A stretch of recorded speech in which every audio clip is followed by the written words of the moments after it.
Hola, amics! Avui us explicaré una història molt bonica sobre una nena que es diu Lola. La Lola era una nena molt feliç, amb unes cues que li botaven quan corria i un somriure que li il·luminava tota la cara. Li encantava jugar amb les seves nines, pintar dibuixos amb molts colors i saltar a la corda al jardí de casa seva. La seva casa era un lloc màgic, ple de rialles i aventures. Però un dia, els seus pares li van explicar una cosa molt especial. Lola, van dir els pares amb un somriure enorme, aviat tindràs un germanet o una germaneta. La Lola es va quedar amb els ulls ben oberts. Un germanet? Què significava això? Al principi estava una mica confusa. Ella ja tenia les seves nines i els seus jocs. Necessitava un germanet? Què en penseu, vosaltres? Creieu que tindria ganes de tenir un germanet nou a casa? Els dies i les setmanes van passar volant, com si tinguessin ales invisibles. La panxa de la mama es feia cada cop més i més gran, com una pilota de futbol que creixia sense parar. La Lola, curiosa, sovint li posava l'orella per intentar sentir alguna cosa. Sentia bombolles? O potser petits copets? Era com tenir un petit secret guardat a dins de la mama. Què creieu que hi havia dins la panxa de la mama? I de cop i volta, un matí, la mama i el papa van anar a l'hospital. La Lola es va quedar amb l'àvia, una senyora molt dolça que li explicava contes fantàstics. La Lola no parava de preguntar: «Ja ha arribat? Ja ha arribat el meu germanet?» Estava nerviosa, emocionada i una mica impacient. Finalment, el papa va trucar i va dir: «Ja ha arribat! És un nen!» Uns dies després, la Lola va anar a l'hospital a conèixer el seu germanet. Era tan petit, semblava una nina de veritat, però que respirava i feia uns sorollets molt graciosos. Tenia els ulls tancats la major part del temps i els seus ditets eren com petits pèsols. El papa i la mama el miraven amb uns ulls plens d'amor. La Lola, però, no estava tan convençuda. Què pensaria la Lola del seu nou germanet? Quan van arribar a casa, tot va canviar una mica. El bebè, que es deia Pau, plorava sovint. Plorava per menjar, plorava per dormir, plorava per tot. I els pares de la Lola, que abans jugaven amb ella, ara estaven sempre al costat del Pau. Li donaven el biberó, el braçolaven, li cantaven cançons. La Lola se sentia una mica sola.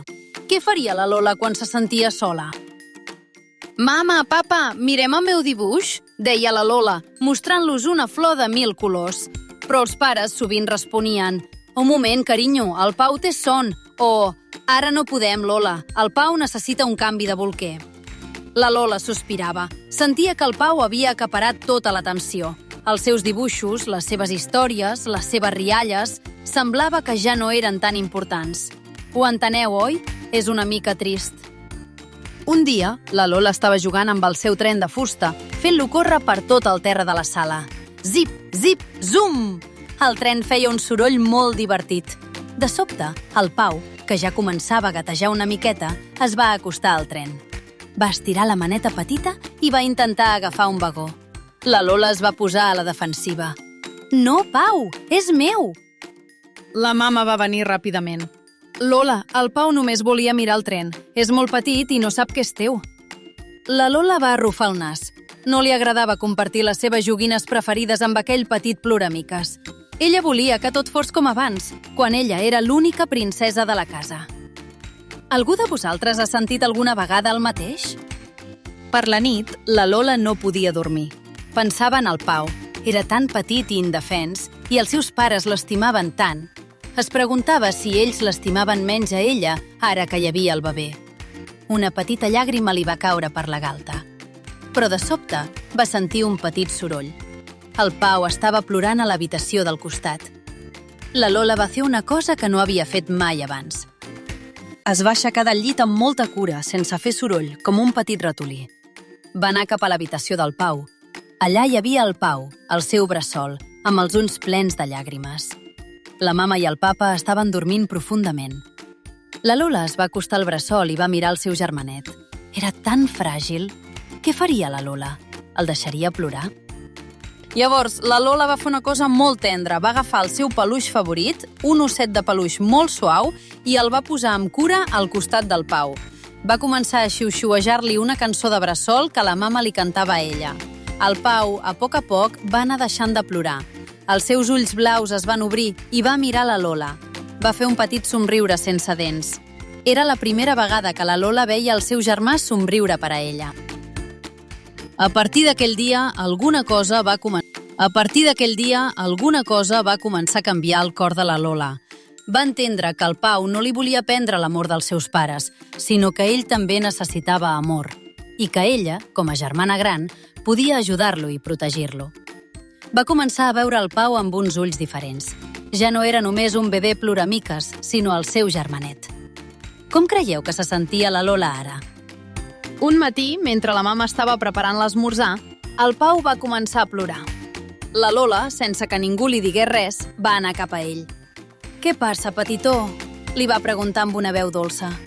Li va donar la seva joguina de sonall preferida. El Pau es va posar a riure. La mama els va veure i va somriure amb molta tendresa. «Quina germana gran més maca que tens, Pau», va dir la mama. La Lola va descobrir que jugar amb el Pau era molt divertit. Quan el Pau ja gatejava per tot arreu, la Lola li feia pistes d'obstacles amb coixins perquè les superés. El Pau reia gargallades mentre intentava passar per sobre. La Lola li feia pessigolles als peus i el Pau es retorçava de riure. Era una orquestra de rialles a la casa. Creieu que la Lola s'ho passava bé ara? I les joguines? La Lola va aprendre a compartir-les. Quan el Pau agafava el seu tren de fusta, la Lola ja no s'enfadava. En canvi, s'asseia al seu costat i li ensenyava com fer que el tren anés més ràpid. Zip, zip, zum! Ara era un joc de dos, no només d'un.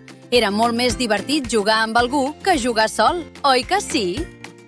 Els pares de la Lola estaven molt contents de veure com els seus fills s'estimaven. Ja no havien de preocupar-se tant per la Lola. Ara la Lola ajudava amb el Pau. Li portava un bolquenet, li donava el seu xumet quan el plorava i fins i tot li cantava cançons abans de dormir. La Lola era una germana gran fantàstica. Què us sembla la Lola ara? Un dia, la Lola estava dibuixant un sol ben gran i groc. El Pau, amb els seus ulls ben oberts, la mirava amb atenció. De sobte, el Pau va fer un soroll com si volgués gargotejar. La Lola va agafar un llapis de cera blau i li va donar. «Mira, Pau, tu també pots pintar», va dir la Lola. El Pau va fer un gargot al paper. Era el seu primer dibuix i la Lola estava molt orgullosa. El Pau, a mesura que creixia, sempre seguia la Lola per tota la casa. Era el seu petit ombra, el seu admirador número 1. Quan la Lola explicava una història, el Pau l'escoltava amb la boca oberta. Quan la Lola ballava, el Pau intentava moure els seus petitets peus. La Lola tenia un company de jocs per sempre. No és meravellós tenir un germanet? La Lola va aprendre una lliçó molt important. Va aprendre que l'amor no es divideix, sinó que es multiplica. Com més compartia, més amor rebia. I que tenir un germà era com tenir un tresor, ple de rialles, abraçades i aventures. Ja no sentia gelosia, sinó una alegria immensa. La seva família era més gran i el seu cor també. Cada nit, abans de dormir, la Lola anava a l'habitació del Pau. Li donava un petó al front i li deia: «Bona nit, germanet, t'estimo molt». El Pau, fins i tot dormint, semblava somriure. La Lola sabia que aquella petita personeta havia canviat la seva vida per a millor. Tenia un amic, un company, un germà per sempre. No és una cosa molt bonica? I els seus pares estaven superorgullosos de la seva filla gran. Veure la Lola i el Pau jugant junts, rient a gargallades, compartint els seus secrets i les seves joguines, era el millor regal del món per a ells. La casa ja no era només un lloc, era un niu d'amor, ple de moments màgics i records inoblidables. Quina família tan feliç! Així que, amics, la història de la Lola i el Pau ens ensenya que, de vegades, els canvis poden semblar una mica estranys al principi. Però si obrim el nostre cor i som una miqueta pacients, descobrim que poden portar-nos molta més alegria de la que mai hauríem imaginat. Un germà o una germana és un regal molt especial, oi que sí? I la Lola i el Pau van viure moltes aventures junts. Van construir castells de sorra, van descobrir mons màgics al jardí i van compartir tots els seus somnis. Van créixer junts, sempre agafats de la mà, perquè la germana gran i el seu petit germà s'estimaven amb tot el cor. I colorín colorado, aquest conte s'ha acabat, però la seva història d'amor i d'amistat tot just acaba de començar. Fins la propera!